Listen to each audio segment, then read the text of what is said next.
Ating kamustahin ang kalakalan at presyuhan ng iba't ibang karne sa Mangaldan Public Market.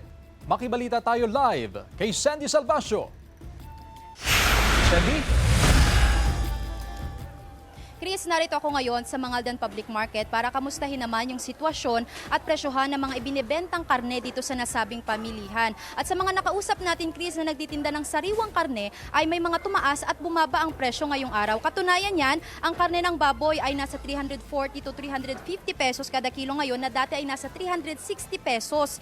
At bumaba naman yung presyo ng karne ng baka na ngayon ay nasa 420 pesos kada kilo at karne ng kalabaw na nasa 400 pesos kada kilo. At ang karne naman ng manok ay nananatili pa rin na nasa 190 to 200 pesos kada kilo. Samantala, Chris, naglibot-libot din tayo kanina dito sa market para naman kamustahin yung presyo ng mga imported na meat products at napag-alaman nga natin na bumaba yung presyo ng halos lahat ng karne dahil ang manok ngayon ay nasa 150 pesos kada kilo. Ang baboy ay nasa 220 pesos kada kilo habang nasa 380 pesos kada kilo naman ang karne ng baka. Sa ngayon ay wala naman daw nararanasan na pagbaba sa supply ng karne at medyo tumaas din ngayon o lumakas yung bentahan ng mga imported meat products dahil nga sa mas lalong bumaba na presyohan ng kanilang mga ibinebentang produkto.